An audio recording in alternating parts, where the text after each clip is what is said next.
My name is Mike, and this is Ray. And this is the Know Nothings podcast number 50. We've done 50 of these. 50. And I've talked to Ray 50 times for more than an hour. That's a lot to talk to somebody, right? 50 times more than an hour. We know, documented, you and I have had over 50 hours of conversation. That's right. Nobody can ever say me and you have not talked about things a lot. And it's immortalized on the internet for all of you. Forever. All the wrong things that I've said, or like everything that has been stupid that I've done is and look, with 3 million people making podcasts, I could say not everybody makes it to episode 50. It's a pretty big deal making it to 50.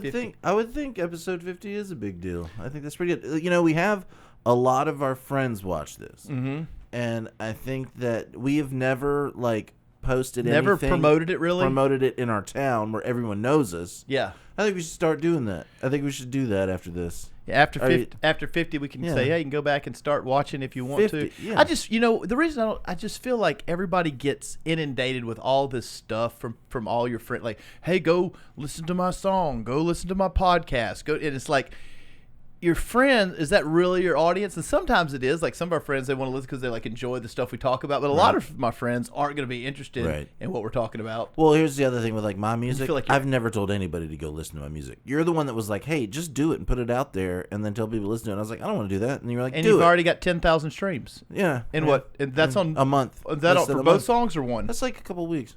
One song. That's song. we sold our soul for. I sold my soul for Middle Management. Or No, that's Party Pooper.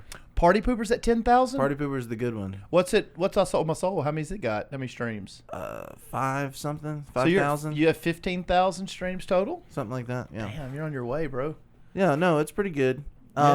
It's just dumb. Like I don't care about it. And I think that's kind of what you got to do. Like, I think if you, focus really hard on trying to, do the cool thing or be the next thing. No, just be yourself and have fun. You just be yourself and have fun. And then, people, that kind of comes across. Yeah, people gravitate to that more, I think. And it's just punk music that's been written 1,000 times. Why don't you go, when are you going to play, a house party or something? Oh, maybe. I was getting Start with, a house party? Some of the guys from your son's old band, some of those guys said they would play, we could learn it and do a house party and play a punk house party. Yeah. Or play somewhere, but, it'd be fun. Yeah, that'd be cool.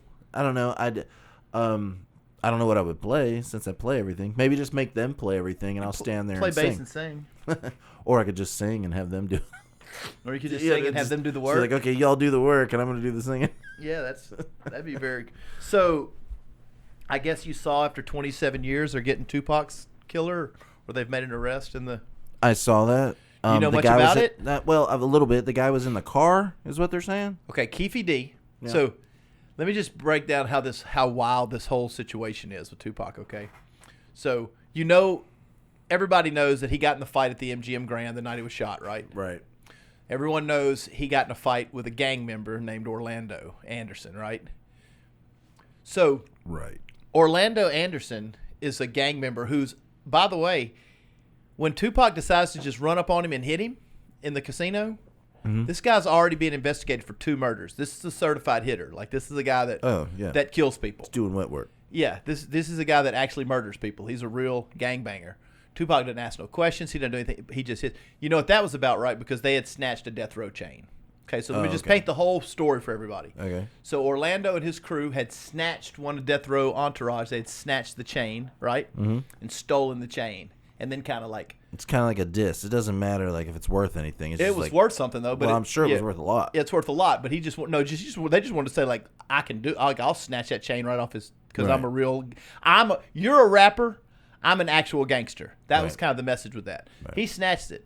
Mike Tyson has his fight at the MGM Grand. Tupac, Suge, and those guys are leaving. He sees Orlando. They're like, that's the guy that snatched the chain. Tupac runs over, pop, socks him in the face. He goes to the ground. They kick him. They beat his ass pretty good. Well, allegedly, Puff Daddy, P. Diddy, had offered this gangster from L.A., Sean Combs, had offered this gangster from L.A. known as Keefe D. $1 million to get rid of Biggie and Tupac. Oh, wow. Biggie because he was leaving his label, and P. Diddy wanted the masters. Well, also, wouldn't like you'd be immortalized if you were killed, like, and then he owns all his music. Well, then he makes billions. That was the thing. He was going to own Biggie's music, who Biggie was leaving and wanted to get his masters back. Right. Biggie didn't have any money, but Biggie's a different subject. We're on Pac right now. I want to say big up to Brooklyn. Yeah, big up to Brooklyn. So you got the Orlando Anderson, who snatched the chain, who gets beat by Tupac. You've got this guy named Keefe D, who's been offered $1 million to make Tupac disappear, right? Mm-hmm. Keefe D happens to be in Vegas the night of the fight. That was not planned or orchestrated that he would be there to kill Tupac. That's not how it went down. And this is all. Wow! And this is all from Keefe D. This is all coming out of his mouth. Okay. Okay. So guess who is the uncle of the gang member who gets jumped and happens to be in Vegas that night? I'm gonna go with Suge Knight. Keefe D. Oh, Keefe D. The guy who had been offered the $1 million to kill Tupac, right, happens to be in Vegas the night that Orlando gets jumped, and happens to be his uncle.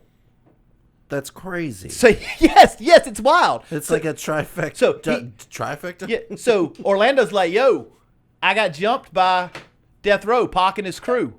Keefe's like, "Okay." They go see this guy named, I don't want to get the names wrong, but I think Big Dre is who they went and saw. This guy gives them a handgun, which doesn't. That's where the story gets a little wild to me, because I'm like, these guys are gangbangers from L.A. They would have had guns. They would have had guns, right? But anyway, he says they didn't. So he says him and Orlando. Well, maybe they didn't travel to Las Vegas with guns for reasons. So they wanted to really see the fight. So because Keefe D was moving weight, he was moving like kilos of coke. He was like he was getting directly from like Pablo Escobar. Yeah. He was the guy in Compton to move all the weight. Okay, he's also a killer and he's a gangster. Anyway, he's just in Vegas for the fight. Well, he finds out, shit, my nephew's here, just got jumped by Pac. Puffy just offered me $1 million 3 days ago to kill Pac. So he goes and picks up Orlando. He's like, well, let's go get him. They're going to make $1 million. Yeah.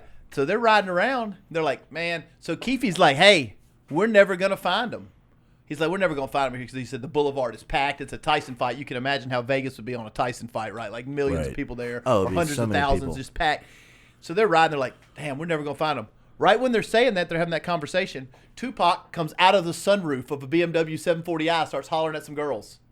Hey, what's up, baby? What? Blah, blah, blah, blah, blah, dancing out the sunroof. And they're like, what? They're like, well, this is too easy.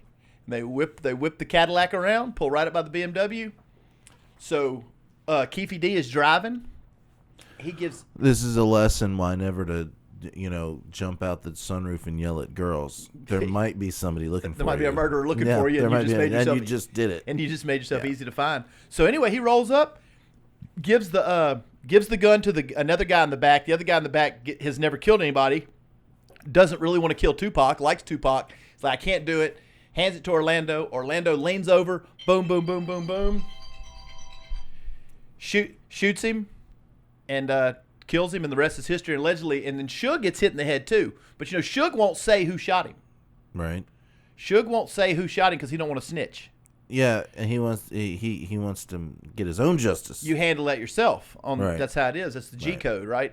But they think Suge might have something to do with it too. That's also a thing. So now Diddy looks implicated in this thing.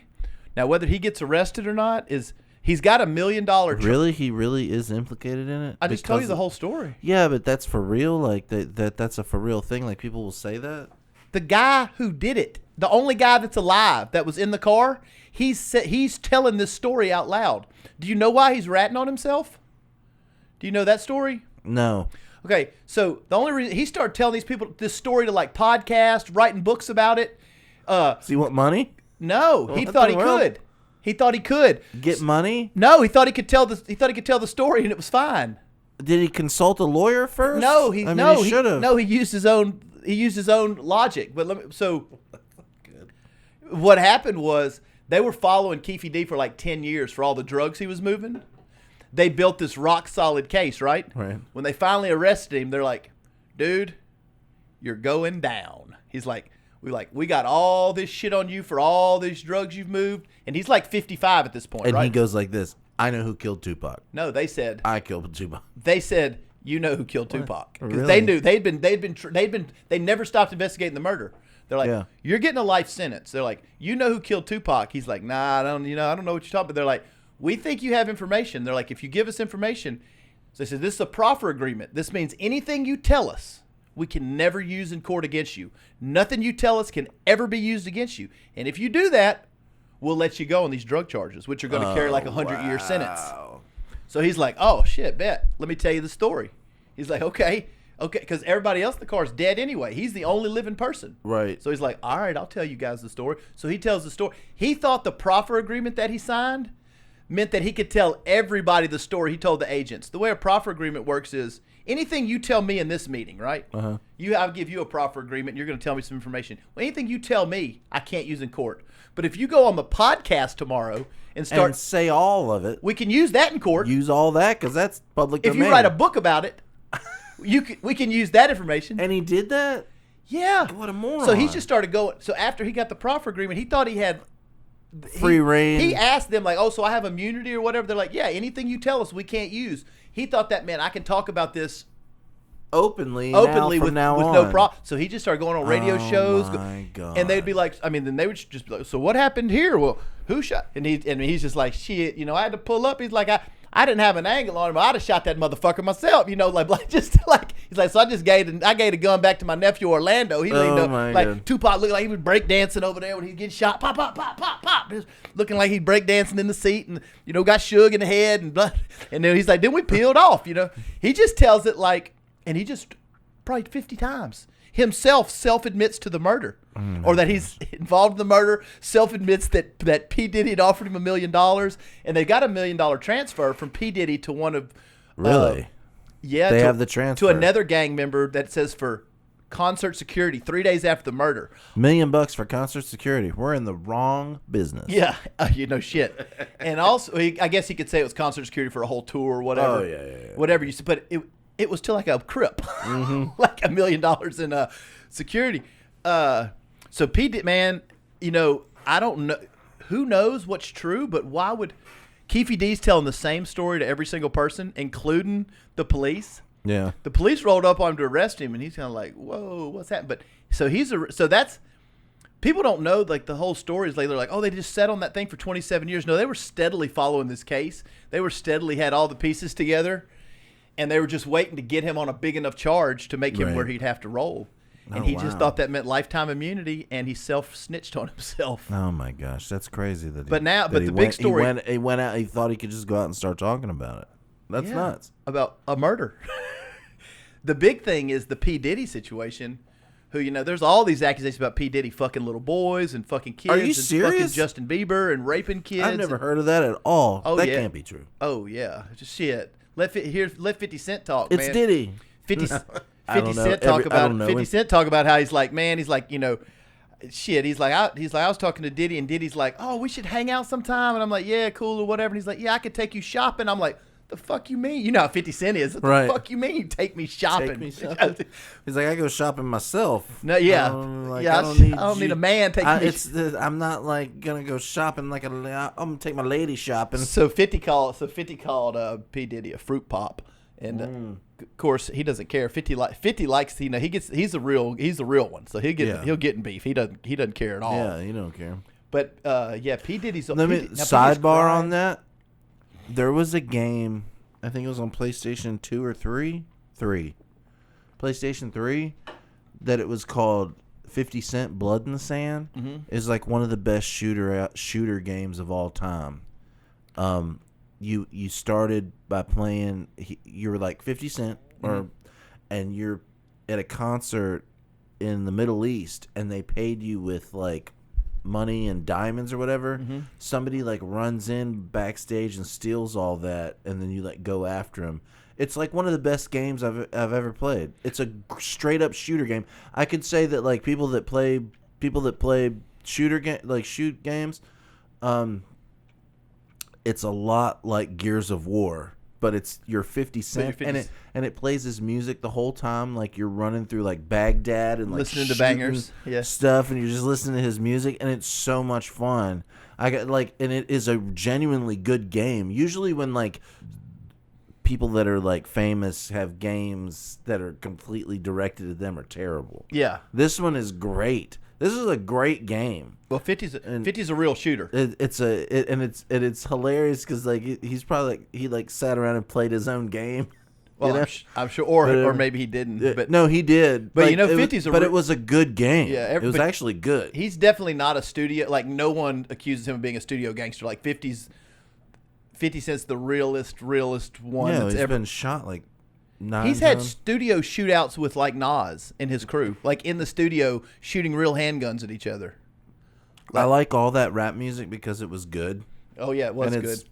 Well, not all of it, but 50 Cent for sure. 50 Cent for sure. Tupac for sure. Biggie for sure. Biggie, Snoop, Dre, Snoop all Dogg, that shit. Dre, Yeah. all that Eminem, Eminem later. Yeah, that's great. All that was all so great. And now it's like I can't even listen to it. There's a couple like I like Logic is really good, and he does like different. He like bends the genre a little bit. Some of it grows on me now. Like I mean, but it's all about the beat with hip hop. And Dre had those beats that were just killer. Yeah, everything was killer. Man, and It the just lyrics, seems like and lyrically, just everybody now though is just like it's like the same. But it's all kind of sounds the same. It's like brah brah. I got brah. I don't know. I got like a lot of. There's like are we past the mumble rap yet? I think so. We are. I think we're going back. I think we're gonna go back to an era of hip hop that's like storytelling. Yeah, and can we get some like smart?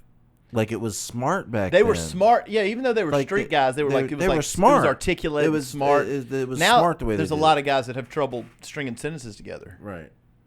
But you know, and there's a lot of guys that aren't gangsters, but everybody's got to be a gangster. You know, maybe you don't have to. You could rap. I about don't think something it's like gangster anymore. It's more like No, it's like gangster. Is it? Oh, I've stepped out of it because I've been like playing like punk and rock music for a while, and I haven't listened to any rap music that's new. Any current relevant hip hop is about murder. Is it? Yeah, and they're getting killed. Like I thought it was like look at about Nipsey their Hussle. feelings now. Look at like Nipsey Hussle getting shot. Like no, they're in like crip warfare and I'm shit. way out of it. Yeah, way out of it. Yeah, I'm a white dude that's way out of middle-aged white dude that's way out of it. Yeah, well, but I do like music, and I do like rap music, and I do like good rap music. There's some good, and I know what's good. I know what I like. Yeah, I know what I like. That's the thing about music is like you know what you like, and you know what you don't like, and some of it I always love that. I always love that Southern rap, being from the South like that. They just had the coolest flow, and they could tell the best stories. Yeah. Like man, I like all that. Like Outkast and Ghetto Boys, and all that Southern shit. Nicki Minaj and like all the women. Lil Wayne. I like all the women that are doing rap. That's really good. I don't like any of that. Name one song that's good on that. What's good at it? That's not good. Oh, they're hilarious though. They're fun. They're fun. What are you talking about? They're funny. I just don't think it's good. You don't think it's good? Mm-mm. Oh, I think it's pretty good. I'm trying to find what song would you be like talking? Give me a song. I couldn't even tell you a song. Just like their hits, the ones that you hear. Oh yeah, I don't like those. You don't like that? You don't like Megan Thee Stallion? Why not? It's really funny. They're funny and fun. Oh, it just doesn't resonate with me. Really? Yeah. Well, at all. You don't like the lady power? You don't like lady power? No. You don't like women having power, right? Is that what it is? That is. It just doesn't resonate with me. You don't like ladies? Why is it funny? What do you mean it's funny? I've never. It's funny. It's women rapping are funny. Yeah. Like, women in general aren't that funny. You're coming at me hard. No, women. Women comedians aren't funny, but now women rappers are funny. No, women comedians are funny. There's a couple of them that I like. There's a couple. There's like a. But on the whole, I know this could be like a hot take, but on the whole, no, absolutely no. I'm not saying you don't like Megan Thee Stallion songs that are funny about I don't know what are they funny like funny how funny fucking how funny ha. She a clown to me? Are you a clown? She here to amuse me? No, like you don't think. No, I just like some of her songs. They're like witty. I don't they're know. Witty. Are they witty? I like witty. Are they? I don't know them well enough. Like, give me an example. What's witty? Like, give me a witty line. You right now. Give me a witty bar. Give you a witty Megan Thee Stallion. Yeah, give me a witty Megan Thee Stallion bar. God, I don't even know. So if you were like, if I was like, give me a witty Eminem bar, you're just gonna spit one out. Oh, I could spit one out. Give me a witty Dre bar, you're gonna be like, boom, right there. Oh, I could do it. Okay, I'll give you a witty Megan Thee Stallion bar. Hold on. You ready? Yeah. I'm gonna look one up. Okay, hold on. And I'm not saying I know that she's great. I'm just saying it doesn't resonate with me. Maybe I haven't listened to it enough for it to resonate with me. And she's not trying to resonate with me. I don't think 46-year-old white men are her target demo. No, but I enjoy it. I know. Yeah. But I enjoy the craft of it. Maybe I would enjoy it too. You said it was funny. I'm trying to see how if it's funny. I just find it hard to believe that this is all like these are going to be all old. Like if somebody young was listening, they'd be like, "Oh, that came out so long ago," which means 3 years, which means 3 years ago. Yeah. So you've heard "I'm a savage," attitude nasty, talk a bit of shit, but bank account match it. Like like all the bragging and stuff. Like, hold on, I gotta find a good one. Hold on. You know, like WAP is funny. It's funny. It's terrible. It's gross. It's not. I mean, it's not that. It's not even that. It's like. It's just not. I just think it's just that lowest common denominator appeal. I like some double entendres and some. I like making a word have 2 meanings or you don't like Girls in the Hood when she does the whole. She just rip off Boys in the Hood. No. That they use the It's the beat too. It's the beat from it. She ripped off Boys in the Hood and changed it to Girls in the Hood. You've never heard this song? No. It says, "Fuck being good, I'm a bad bitch. I'm sick of motherfuckers trying to tell me how to live. Wackos hate under my picture on the gram. Bitch, you better hope I never come across your man."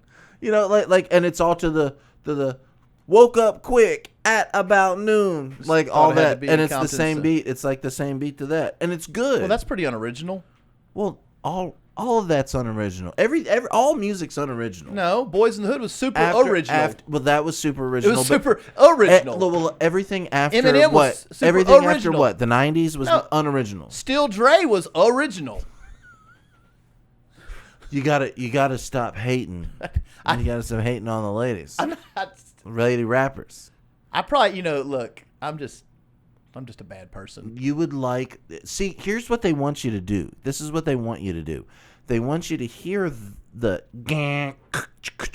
from Woke Up Quick at about noon. And listen to their tune. They want you to listen to that version and be like, "Oh, this is cool. They're doing it again. Like it's Megan Thee Stallion." And then she says, and I love it. What is the hook? The girls in the hood are always probably. Hold on. Okay. The hook is because the girls in the hood are always fly. Come fucking with me and I'll fuck your guy. I'll poke your eye. And I'm gonna poke your eye. Okay. You'll poke your eye. Hold on. Yeah. Let's see.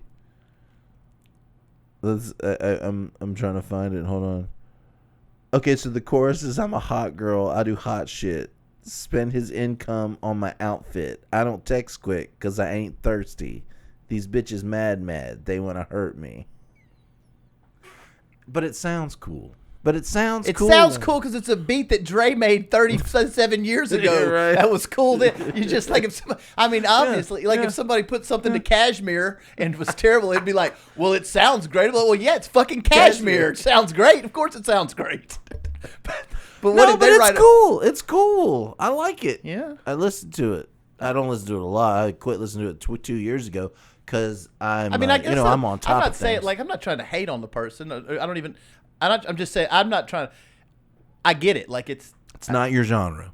It is my genre though. I love hip genre. I love hip hop. Ladies hip hop. What about okay, take it back. Ladies hip hop. You just give me one. Salt and Pepper. Nope. So you just don't like ladies hip hop? Nope. I don't like lady singers in rock music. Me neither. It bothers me. Me too. And every time somebody shows me a video "Oh, listen to these," it's like not new metal, but where they're screaming and yelling. Brr. I'm like, why's a lady yelling like that? I don't want to hear that shit. Yeah, I like Lizzie Hale. Doesn't sound like I think Lizzie Hale's cool, and I think Lita Ford's cool. And I think Stevie Nicks is cool. That's a different era. That was cool where they were singing. Now it's like, well, Lizzie Hale's right now. Listen to this band here where this, and she's like, and it's like, I don't want to hear chicks do that. No, it doesn't resonate with me when girls doing that kind of. But even girls just singing straight standard rock. I mean, it's Lizzie Hale, Lita Ford, and Stevie Nicks, and that's about the end of my. That's like the end of my list. Joan Jett. I like the Runaways.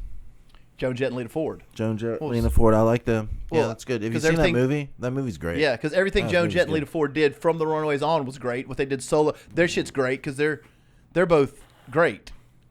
I mean, I would not saying now. Female, you guys, a good question, man. Female hip hop. I'm trying to think of any. It's the same thing with like Missy Elliott, bro. Oh, hate that. Oh, really? Hated I it love for Missy always. Elliott. Hated it. Oh, I like Missy It's Elliott. the same thing with like female football players, I guess. Like what? Yeah. What do you mean? When people are like, because I feel like people are trying to sell me something that's not real. When they're like trying to sell me like on the look at this female football player. She's so brave and strong, and I'm like, ugh, it's terrible. Like that's not good. It's just not good football. Females can't compete at the highest levels. They do that they put on the internet. That's the same. When a man is at his peak level of performance and a female is, if they're gonna play football together, she's getting destroyed. Same thing if they're gonna do hip hop together. No, I don't think so. I think there's hip hop ladies You think you can find 10? You're telling me you can find 10 ladies that can go in a fucking club and do a battle with 10 dudes? I get 10 dudes. Maybe. Who are they? I don't know. I don't either. I don't think. No, come on. That's a wild take. One thing we're talking about is physical prowess. The other thing we're talking about is mental prowess of writing. You don't think women can write just as good? Why aren't they winning freestyle? They are doing it. I just don't know who they are. Where are they at winning battles? What city are they in where there's a female-dominated scene of them winning battles? Never been to a rap battle in my life. But so you know they know exist. Where they are. You know that you don't think we'd have heard about it every 2 minutes if there was a woman out there slaughtering all these dudes in the rap Olympics? No, because women get the shaft on everything. Well, look up the rap Olympics and tell me how many women were in it last year. I'm a feminist. I am too. Yeah, I am I'm feminist. a feminist. By the definition. The definition of feminist. I'm a feminist. You don't think women rappers are as good as dude rappers? Hell no. Really? Show me one. You can start in the middle with the dudes. You don't have to go to like Jay-Z, Nas, Tupac, Eminem. You can start in the middle. You can start in the middle, just like if they were playing football. Let me just say this though. But women are better at other shit. No. Let me just say this. They're better at opera. They don't get as much push as all the other dudes. They'd get more if they were cold like that. They'd get more. I think Megan Thee Stallion's pretty good. She's obviously the top of her game. And I think you think if Megan Thee Stallion was walking in a bar unknown, she's about to do battle with let's say Lil Wayne, Jay-Z, and Eminem are fair. Okay, those guys been around forever. Let's say pick somebody that's not like a little somebody, little whoever. What's the guy that did the Lil Durk County Road, whatever, where he talks. County Road. You know, he's on a dirt. And then he went super. You talking about that stupid ass pop? That guy that did country stupid ass song with the Achy Breaky Heart guy. Yeah. Let him go. Old Town Road. What's his name? Lil Nas X. Nas X. Let Lil Nas X go up against. Slaughter him. He'd slaughter him. He wouldn't slaughter her. He decided one night he was going to be a country singer, released it in some shit like this, made that fucking song, and went to #1.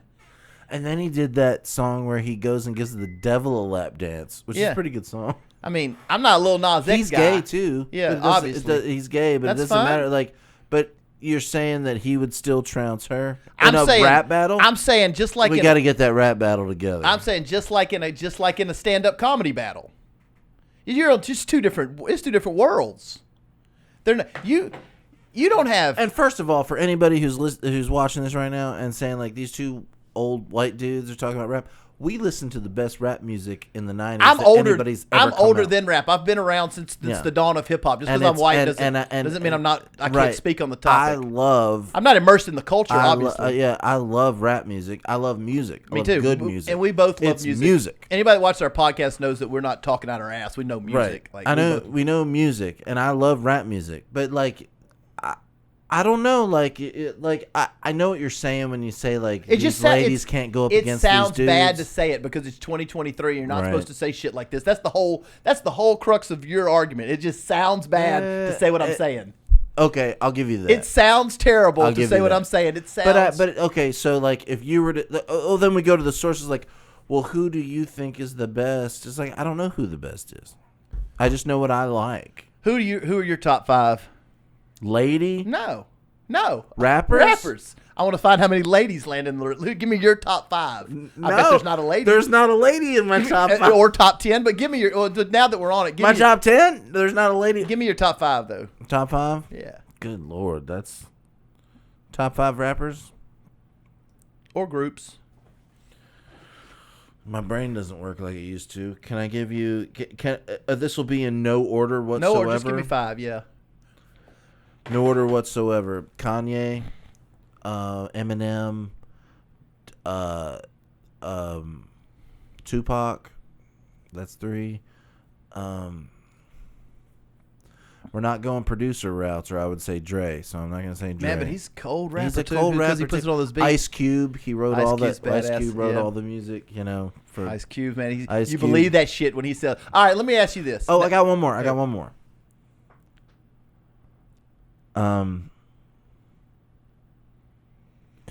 When you're doing these lists, you always want to like. Do you want people to think that you're a connoisseur, or do you go with your gut? I go with what's real on everything. Like, well, I have a problem with like people. Like I want to be like. You don't want to say I think Nas is. You know, like you want to go with like.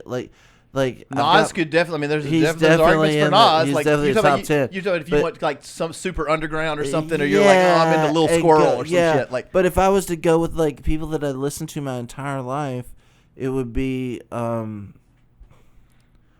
like if just who you think's the best, like the best. If you were throwing a hip hop party, I think Eminem's the best. I do too. Because the Ghetto Boys are my favorite. The Ghetto Boys are awesome. I fucking love the Ghetto Boys. They're awesome. Scarface, Willie D, Bushwick.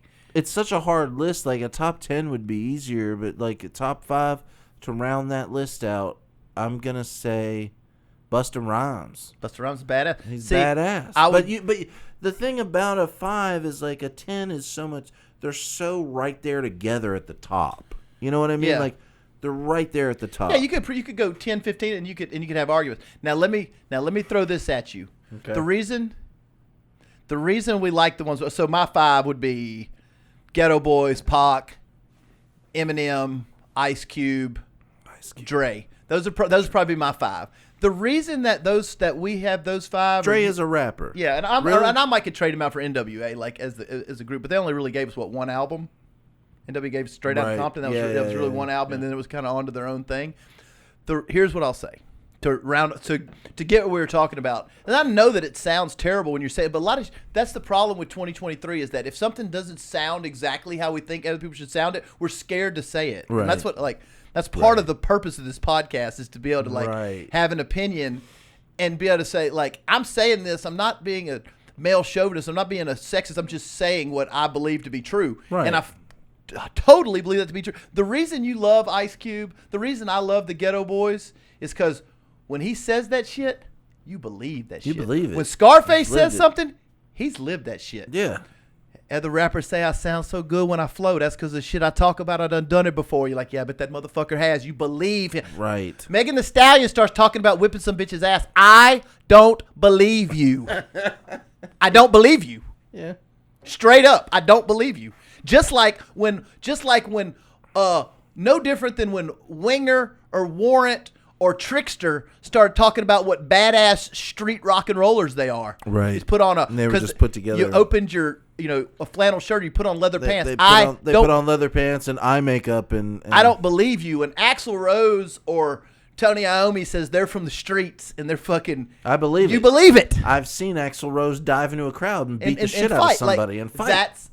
It's the believability. Now, if I get that. Yeah, and hip hop's about being boisterous and putting that shit out, but it's got to be believable in your flow, right? You got to be. It's got to have this authentic feeling, just like rock and roll. Same thing with rock and roll or metal. I don't like all metal because I don't like all rock and roll because some of it's goofy. I don't like all hip hop because some of it's goofy. Here's something about that is like when we were back in the day playing in Shreveport, there were some people that came around that tried to. Some yuppies that came around and tried to like take over the rock scene and make money off of people. And sure. They were two yuppie. They were a couple. They were married, and they were a yuppie couple that tried to take over everybody. They were like, "Hey, we're gonna give you the money to record this and just pay us back, and that's all we want." Then you pay them back, and they're like, well, you owe us an album. Like there's always like somebody trying to capitalize off of some shit. They were a record company basically, which is fine. Which I mean, record companies have to exist. That's fine. Yeah, well, they don't now. Yeah, not really. I mean, it helps though. Like if you well, it helps if you have all the distribution and everything set up, and you're like, hey, I think you're good enough to come in here. We're gonna do this, and I've got the connections. Just go ahead and get this done, and this done, and this done. If I had $500,000 and I could provide Hinkle, if I could provide the group Hinkle, you know, hey, here's $25,000 to record. Here's a $20,000 front on merch. Here's $35,000 in tour support. Here's $50,000 for you, so you don't have to worry about money for 6 or 8 months. So you can just record for me. Here's these musicians. I've just hired you 4 musicians. Here's this producer, this engineer that I've hired for you. We're flying you to LA. We're doing this. Here's this videographer. I've got $10,000 slated for that. And then I put $75,000 to the side for marketing. If I had all that ready to go for you, that's better than anything we can do, even with the internet. That's better than Ground Roots with the internet. Yeah, that's a million %. It had to be a really special fucking band, though. Yeah. You know what I mean? Like, and even if somebody came at me with all that right now, I'd be like, no thanks. I don't need to do all that right now. I don't need to owe you $500,000 because it's a loan. Well, it's a loan for $500,000, and hoping that your music makes the money to pay them back and then make more money. If I owned a label and I was, if I was 21 years old, I'd be like, yeah, give me that. If I was, because I didn't give a shit. But it's not a bad deal if you get it structured right. I don't believe that every record deal is a bad deal. I just think that it's full of snakes and sharks. Right. The industry, but you couldn't. There's no way you can just compete with that level of money. No. You can't. They would just take it and make it happen. Yeah. Yeah, they get it. Or you could sit around on the internet trying to pump your music to everybody, and they get slowed down by TikTok. Yeah, but you'd have to spend some money on marketing. And are you gonna have $75,000 or $200,000 for marketing? I mean, you're probably not gonna have that, right? Are you going to have $20,000 to hire a videographer? You're probably not going to have that. So that makes it difficult. Now, the trick is you owe that record company $500,000. So they got to get your ass on the road. The point of promoting you was so that you go on the road, and you get on the road and you can play shows and you can start making money to pay this back. So I think the record companies, they're gonna change their model a lot, because there's a lot of people able to do a lot of things independently. But at the end of the day, money is what makes the whole thing work. And without money, you can't do it. So yeah, you do owe that person $500,000, but so I got to believe that when I spend this $500,000 and I'm giving you $35,000 in tour support so you can tour, and I'm giving you money so you can live. It's made it easier for the record companies. You know why it's easier? Because if you can get out there and you get yourself $100,000. Well, now they cherry pick the ones that already made it. Cherry pick ones that have made it on their own, and they go, "Hey, here's this money. Now we can push you up, and now everybody's going to know your name." Well, they just get somebody that's already here, and they're just going to they get you here, and they're going to bring you to here, right? That's what they do. Before you would be an A&R guy, and you would go to shows, and you'd watch a show, and you would know music, and you'd be like, "Man, this guy's got it. Or this guy's got it. This guy's got it. A developmental deal, and we can see what happens, and we can push them. We can do all this stuff, and then do it." Now it's just like, okay, this band has this many, and I'm sure they're in league with Spotify and iTunes, and they know who has the most. Like, oh, this band right here, they don't have any representation. They're getting this many. Streams. They're just ready to go. They're ready to go. They're ready. You just got to get. They just need a little push. They just need somebody to go, "Hey guys, we're gonna do this for you." Yeah, that's that. If I had $20 million, I'd love for record labels to get back to developmental deals. Like that's where the purest best music comes from, is when you could let artists grow and mature for 2 or 3 years. Work for it. Yeah. Well. And they didn't have to worry about eating in that time period. Well, another thing they do now is like Rock's dead.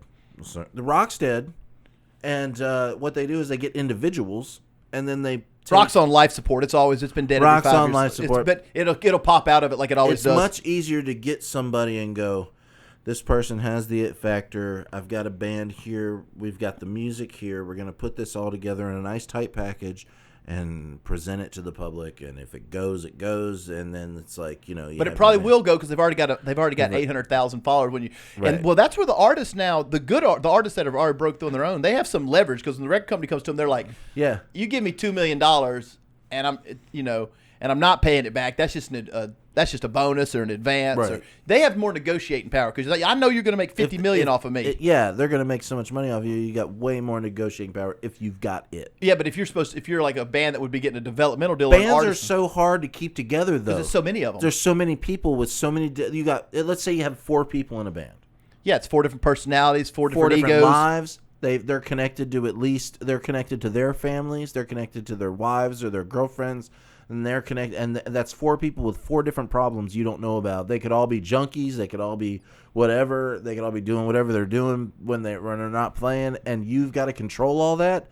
Whoo, that's a terrible business model. Oh, yeah. Fuck that. Yeah. You know what I mean? Like, get the one person, get a bunch of guys that know how to play instruments. However, like, play me some grunge. Session musicians. Play this. Yeah, session musicians. And they just come in, play them in the drums. And but they just do it. You put it all together and make music. You just lose the organic nature. Like you'd never get an Eminem or a 50 Cent that way. No. You got those guys got to be. That's an organic thing, and it's like, or even bands like Guns N' Roses or Savage. You don't get those bands. You wouldn't get bands. You don't. There is something to say. Well, that's what's killed. That's what's killed. There's something to say about like, okay, so like I've felt it, where you get in a room with 4 other people, and like feel that magic with 1,000-watt bitch. You get in the room and you hit a chord and everybody starts pumping out and you're like, holy shit, this is fucking good. It's magic. This is good. Yeah. There's like lightning in a bottle here, and I've actually had that twice, which is good. And I mean, people are gonna be like, oh, you're not famous, blah blah. You didn't back it up. No, I knew that both of those times it could have been something, and 1,000-watt bitch actually was almost something. But I knew it was lightning in a bottle at the moment because every time you played, you were like, it was amazing. But the record, the way the industry is partly responsible for killing rock for that reason is they don't want to support a band or develop a band for all the reasons you said. Which too many people to deal with. At our age, we're like, of course, we see it totally from the record. We're like, well, who the fuck would want to deal with all that, right? Yeah, you can't get 4 people together and go, you guys are going to do this now, and the drummer's like, well, I've got this going on. You can if you're paying them. That's like that's kind of like but they don't want to. They don't want to wait for 2 or 3 years to get paid anymore. Why would I wait for 2 or 3 years? The other problem is anything in life is if you pay somebody too much money and don't give them a hard time, they get too much money and they want to go on vacation a lot. Yeah. So like you got to give them deadlines. You got to give them deadlines. You got to tell them like January 1st we get an album. Right. February 3rd you start your tour in Houston, Texas. The bus leaves from here. Happens. Yeah. Or you owe me back. Or you owe me back the $500,000 right now. Mm-hmm. But I mean, of course, you're dealing with a 22-year-old. Then you guys will never be heard of again. You're dealing with a 22-year-old who thinks he's going to just continue to be able to get those deals, right? And he thinks, "Fuck it, I ain't paying him." Right. It's not even real to him. I don't have to go do that. They don't even realize they signed the contract and like. But then there's like a 1,000 other people just like him who they'll just grab up and use. Any of it. There's so many people that have like a spark that they can use. Yep. They just find the right ones, and all the ones that you're seeing right now, that we've seen for the past 20 years, are all the ones that are willing to do the work. That's it. They're not even it blows my mind that people see people like Seth Rogen. Mm-hmm. And they think, oh, that guy's like a pothead, like stoner, blah, blah, blah. No, he's not. That motherfucker is a smart dude who probably likes pot, but he gets the work Seth done. Or Joe? Joe. No, Seth. Seth Rogen. Seth Rogen? Who's Seth Rogen? I don't know. 2 people that I've meshed together into a singular person. I don't know. Who's Seth Rogen? Seth. Any of the. Well, who is Seth Rogen? An actor, right? Seth Rogen? Is he? Who's Seth. I don't know. I don't know. I'm putting 2 people together right now. Look it up on your phone. What is it?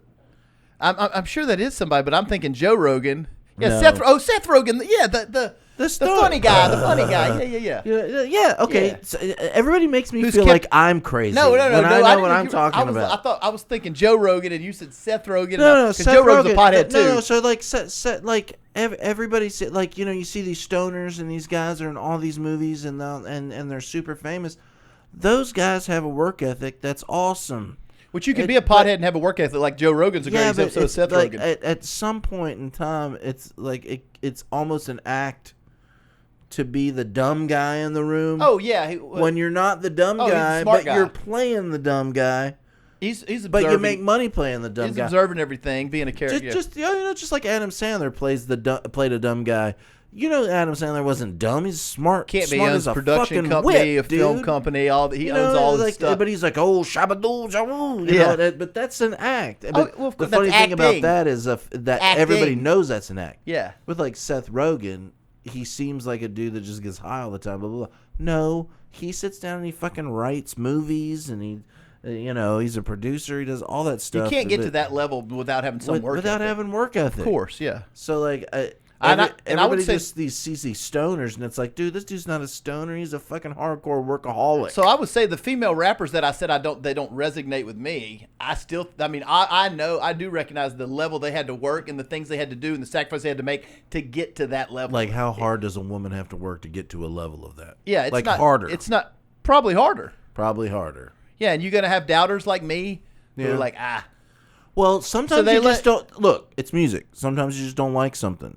You know what I mean? Like, I don't, like I said, I don't like ladies that sing rock music. Me neither. It's stupid. Except those 3 I named. It's 4. dumb to me.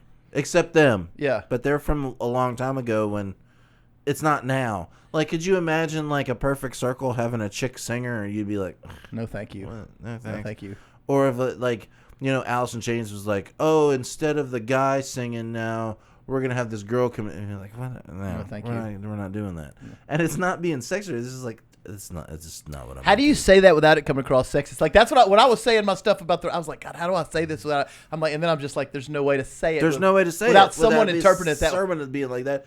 It's not that I don't like it.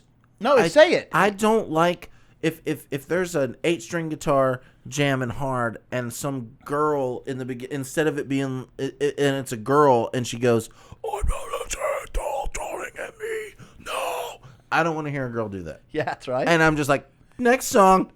You know what I mean? For whatever reason. Like, what is the reason? Well, because they do kind of sound like a guy. It does, but it just doesn't. It doesn't bring it. It doesn't bring it the way. It doesn't bring it the way. Because you don't believe it, right? Because you don't. Seems. You're right. It seems kind of like they're trying to do something. You're like, oh, we got a badass over here, and you don't believe it. Oh, look at the badass. Yeah. Even though if it's like a 5'6", 142-pound dude with glasses, I believe it for some reason. Right. Because that's not like, even more raw. Not like there's only for some reason that's more raw. There's only like 5 tough musicians in the world. Like horned rimmed glasses nerd, and he's like, you're like, holy shit, this nerd's like, giving it to me hard. And it's like, have you seen that meme where there's like a guy dressed up like there's like an accountant guy holding a guitar, and the meme is like, if you see this guy at a hardcore show, you're about to die in the pit. That's really how it is. Like, I don't know. The chick singer thing is I don't like chick singers, but there are some lady rappers chick rappers that are really good rappers. To my standard of good rapping, which could be different from you. Well, what you read me was just the two examples you cited were a cover. All rap music sounds stupid if you don't hear. That's the not beats true. with it. If I read. Oh, well, even Pearl Jam lyrics sound stupid if you read it without the music. Not to sometimes. me. I don't think so. Sometimes. Not really. I see. Well, here's the thing. Not with me, really. It's like all lyrics sound dumb until you put music to it. Not really. That's how I feel. I don't think so. Always felt that way. We had that discussion that one time though, and it didn't sound dumb. The R&B. Well, the R&B song. Well, R&B is supposed to put you in a mood to get making babies. Yeah, but it sounded it's like silly. Hey, it's a lot of hey girl, girl. But the other ones we read I'm gonna warm you up, girl. It didn't sound silly. Well, that was like the pinnacle of like music people. Like, what did we read? What was it? I think it was like the Writ or something from Sabotage. It was like you can't. That's amazing. That's like top tier.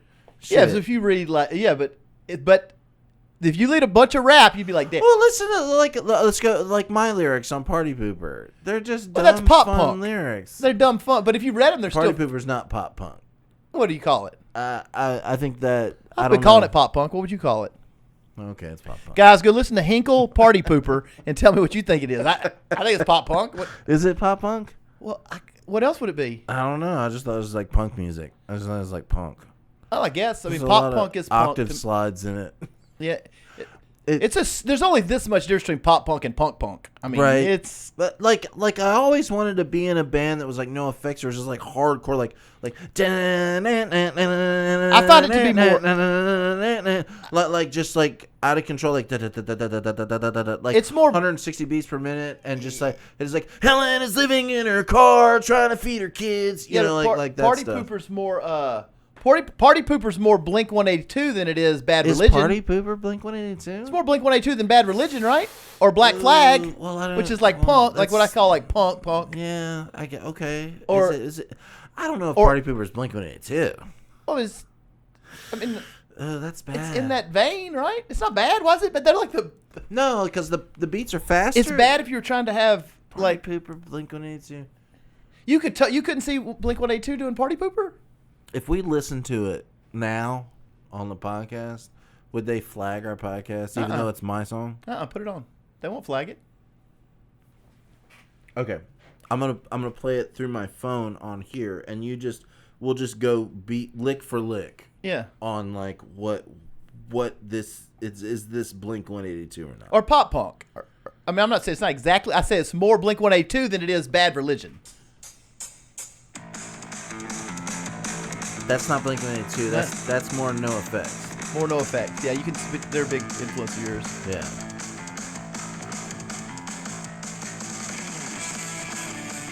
Now I'm feeling. That's not Blink 182. I'm not saying exactly Blink 182. I would say that's more like Offspring. Yeah, that's good. Which is pop punk. Right? Offspring's pop punk. What do you think? You think it's authentic punk? You think it's punk? Like from the gutter punk? Offspring? No.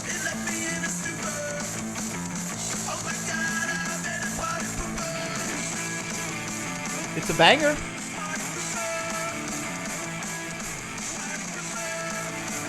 It's too fast to be. It's too out of control to be like that. I feel more like an Offspring vibe on it. Yeah, but Offspring isn't pop punk. What would you call it? Pop punk is flagpole sit-up. Pop punk. I think pop punk is Blink 182, Offspring, Green Day. It's not Offspring. Offspring was a hard punk band. You're saying okay? Wait, hold. Okay, wait. Whoa. Let me back that up. They did have some songs like "My Girl's Got a Good." See, I don't think that's punk music. I think that was something else they were doing. But the other stuff, like hey, come out and play. Yeah, that's not pop punk. That's not pop. I'm popping the microphone.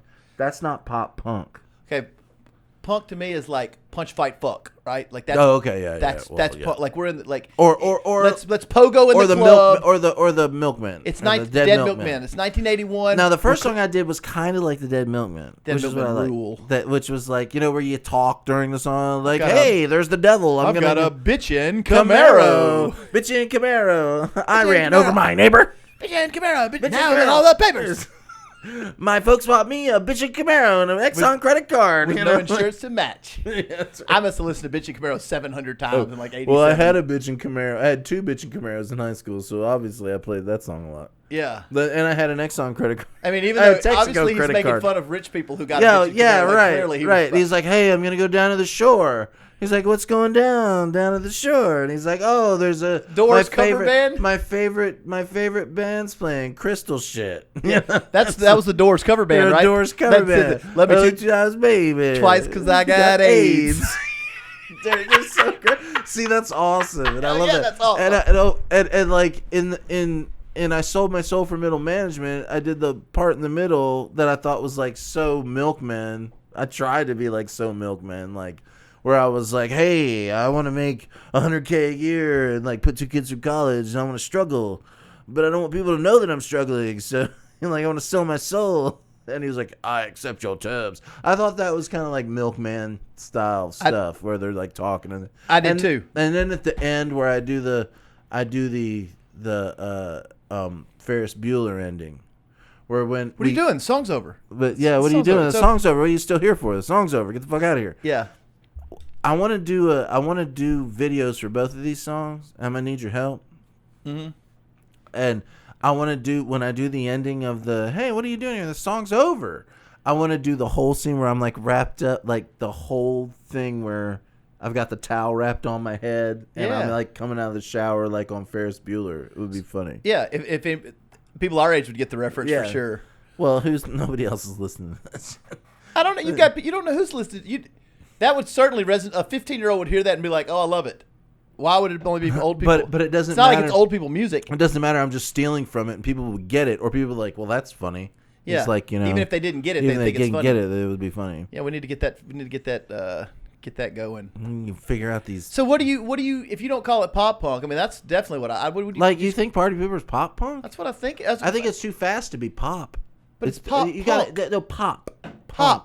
Pop punk is like pop punk to me is something that's very. It's just something that's very digestible. Everybody's got a problem. Everybody says the same thing to you. It's something that's very digestible to like teenagers and moms. Like teenagers and moms could play it. You're saying that's digestible? That's good enough? That's digestible for teenagers? I think a 17-year-old could listen to it with his mom or dad, and they would both giggle and like enjoy it, and they'd enjoy the hook, they'd enjoy the song. Whereas I think if a 17-year-old and a mom listen to Punch Fight Fuck or Six Pack, they're not gonna punk music. It's relative. It's really all about the attitude. Really, you could say attitude. You could really just say that you can't write punk music because you're coming from this white middle class situation. That's not true. That's not true because there's a lot of middle class punks. Well, there's a segment of real punks that's I wrote especially that song I wrote about my ex-wife. I know. Who's a party pooper. I know. If we're talking about we're talking punks like 77 to 85, like oh god, that's serious punk. Yeah, like they're super tips. Yeah, they're gonna say they're gonna say this guy doesn't because you're not like a heroin addict. You're not like I'm totally street, not that kind of a punk. Yeah, I love punk music. You're not sniffing glue. You're not fucking starting fights. I'm gonna write 5 punk songs and I think you can do whatever the fuck you want to do, Mike. And do whatever I want. Pop punk, you could write a damn dance ballad. You can do it. That's what I was gonna say. I was gonna write and I was gonna call them 5 shitty punk songs. Yeah.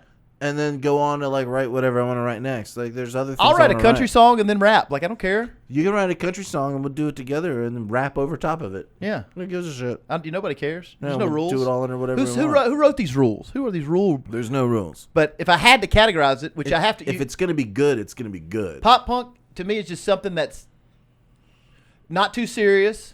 It's not like it's a serious subject matter, right? Mm-mm. So punk is going to usually be a serious subject matter. Oh, is addiction, it? Oh, it is. Addiction, betrayal, politics. Okay, you're breaking it down. Serious punk is going to have. Serious punk has this serious underlying, just like serious metal would be talking about nuclear holocaust, not talking about sleeping with girls, right? Right. It's subject matter breaks it up a little bit into genre and subgenre. So all serious punk is either talking about just straight degradation, like rebellion for the sake of rebellion, right, or they're talking politics, about drugs, politics, addiction, fuck government, anarchy, being cheated on, killing your spouse, killing your friend who betrayed you. Those are like punk topics. Like this is shit that would not be digestible to like a 37-year-old mother of 2 on Christmas Eve, right? Right. Whereas Party Pooper, if you played on Christmas Eve, people are like, this is fun. What is this? Yeah, this is fun. This is okay. Like that's that's good then. Yeah, I think so. I want it to be fun. I wasn't it being. I want it to be fun. I know. So I wasn't being insulted. I'm just saying from the essence of punk, it's that. Right. Just obviously I'm not like a heroin addict, real punk rocker. Right. You're just having fun with the music. Having fun with the music. Pop punk. I've always loved, I guess, pop punk. I've always loved Sum 41. I've always loved Dead Milkmen. I've always loved Ramones, all the genre, all the Ramones, punk stuff. the Ramones are, and I've never been around anybody that wanted to do it, so here I am doing it by myself. Now the Ramones are punk. Doing all the Ramones are punk though. Yeah. Like there's such a 24 hours ago, I wanna be sedated. So they sound. It sounds like it's just like fun and fun in the sun. And we're doing the twist at the beach, right? But the subject matter is very much, I want to be sedated. I want to sniff some glue. I don't want to walk around with you. I don't want to be associated with you. Right. Well, that's one of the fun. That's one of the fun things about like one of the songs I'm. It's like it's so poppy sounding, but then you use it's really poppy sounding. The music's like super happy, but everything you're saying is like dark as shit. No, that's super cool. It's kind of like a Toot Le Monde from Megadeth. You know that song? Oh yeah, I fucking love a Toot Le Monde. Yeah, me too. Right, but it kind of sounds like, oh, it's really like about a dude like contemplating death and writing the suicide note and like. That's a great song. Don't remember where I was. I realized life wasn't a game. Life was a game. Life was. I don't remember. It's that the moment you blew it. I blew my song. I blew singing it. Everyone's had that moment, right? That aha moment at some point in your life where you just realize none of this shit matters. It's all a game. He said he doesn't remember where he was, but he realized life was a game. Oh, I thought it was like was. Oh, okay. Maybe I don't know. Whatever. Maybe I'm wrong. That's my favorite song. Look it up. That's how I've always. So this game, life was a. I think he does say life was a game. Life it was makes a game. More sense. The more seriously I took things, the harder the blows became. The harder the blows became. So yeah, I had no idea the cost of my life flashed before my eyes. I found out how little I forgot. Accomplished, yeah. With all my plans denied, yeah. So yeah, you realize I love that song. A game. Oh, I love that song. It's amazing. A great song. Subject I love matter. all those Megadeth songs. Pretty much. Like Megadeth is one of the first bands after I started listening to rock music in the early 90s. Like I was listening to Nirvana stuff, but then like I started listening to Megadeth and I was like, oh man, this is the shit. Megadeth's I always love Megadeth. Megadeth's so good. It's so good. Yeah, I realized life was a game for sure. Okay, yeah. I just didn't say it right. Yeah. Well, that changes the whole. Heard a lot. It changes the that word that was to wasn't would change the whole. Changes the whole thing. Change the whole song. Subject matter. I really. But a Toot Le Monde with different lyrics could be a pop Megadeth song. If you took the music of it with different lyrics, it could become a pop song. It can't be a pop song because of subject matter. But the flow of the song's very like, oh, this is nice. This is nice.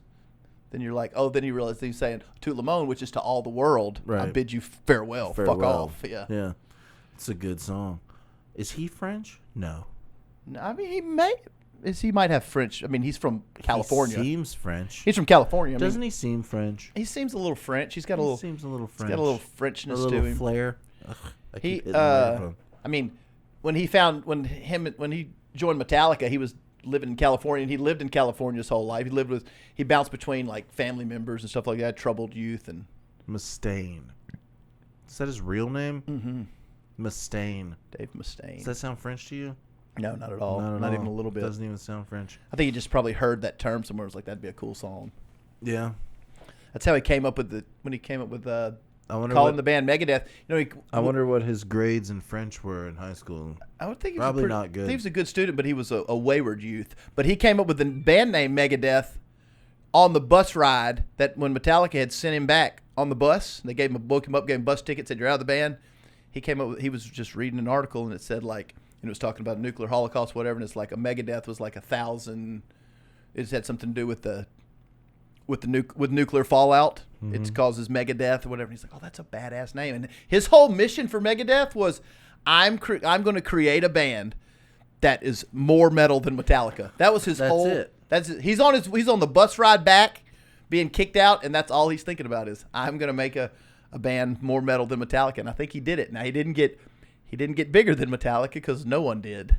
But who knew that in 1983 that's how they would end up. But anyway, yeah. Toot Le Monde, great song. Megadeth, great band. A million death and nuclear explosions. Is what a million? Yeah, I said 1,000, so it's a million. Million death. But he just saw that word. It's like, oh, that's a cool name. That's one piece to my puzzle of being more badass than these fucking losers I just left. And number 50. In the can, baby. That's it. We'll wrap it up right there. We're doing it right there. That was a fast hour. It was a quick hour. It was an hour and 4 minutes. Sweet. Well, that's good. That's perfect because I need to get out of here about 6 o'clock. So that worked out really good. Well, next time. We'll see you next time. Bye. Peace. Peace and chicken grease. Don't remember where I didn't.